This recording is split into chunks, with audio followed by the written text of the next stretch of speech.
The Time Machine. L'amour éternel d'Orphée et Eurydice, et la descente aux enfers.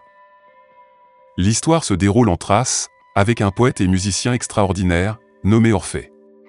Fils de la muse Calliope et du roi Oagre, Orphée possédait un talent incomparable.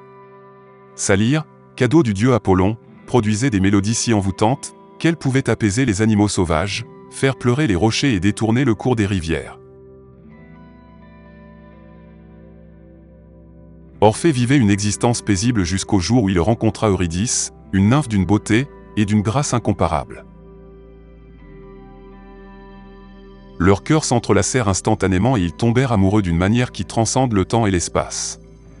Leur amour était pur, passionné et éternel. Cependant, le destin en décida autrement. Un jour, alors qu'Eurydice se promenait dans les champs, elle fut mordue par un serpent venimeux et succomba rapidement à son poison. Orphée, dévasté par la perte de son amour, décida de tenter l'impossible. Descendre aux enfers, pour ramener Eurydice parmi les vivants. Armé de sa lyre et de son courage, Orphée entama son voyage périlleux vers le royaume des morts. À l'entrée des enfers, il joua une mélodie si douce que les gardiens terrifiants, les âmes tourmentées et même le féroce Cerbère, le chien à 3 têtes, furent apaisés et le laissèrent passer. Orphée continua son chemin jusqu'au trône de Hadès et Perséphone, les souverains des enfers. Avec une détermination inébranlable, il se tint devant eux et entonna une chanson poignante, racontant l'amour éternel qu'il partageait avec Eurydice. Les dieux des enfers, touchés par la pureté de ses sentiments et la beauté de sa musique, acceptèrent de rendre Eurydice à Orphée, mais à une condition. Durant leur remontée vers le monde des vivants, Orphée ne devait pas se retourner pour regarder Eurydice, avant d'avoir franchi la dernière étape du voyage. Plein d'espoir, Orphée commença la longue ascension vers la lumière, suivi de près par Eurydice. Le voyage fut ardu, chaque pas résonnant avec la promesse d'une réunion. Mais à mesure qu'ils approchaient de la sortie, le doute et l'impatience commencèrent à envahir l'esprit d'Orphée. Il craignait que les dieux lui aient joué un tour cruel, et qu'Eurydice ne soit pas réellement plusieurs pas devant lui. À l'instant où il atteignit le seuil du monde des vivants, Orphée, incapable de contenir son désir de voir son amour, se retourna.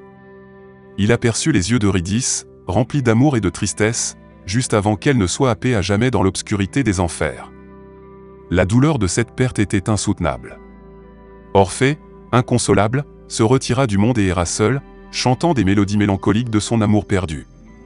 Même les bêtes sauvages et les forces de la nature pleuraient avec lui. Orphée, tout le restant de sa vie sera envahi de la tristesse de la perte de son aimé Eurydice. Il est maintenant devenu vieux. Il reste assis désormais dans sa grotte, ne cessant de penser à sa moitié disparue, dans les enfers. Finalement, Orphée fut tué par des bacchantes enragés, car il refusa de jouer de la musique, et de chanter, en l'honneur du dieu Dionysos. Ainsi son âme rejoignit celle d'Eurydice, dans le royaume des morts.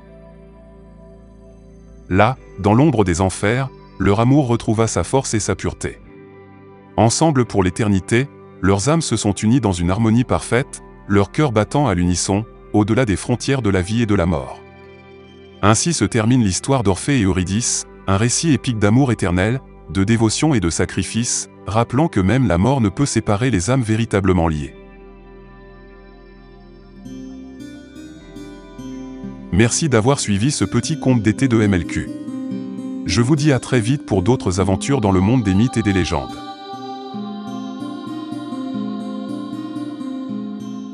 The Time Machine.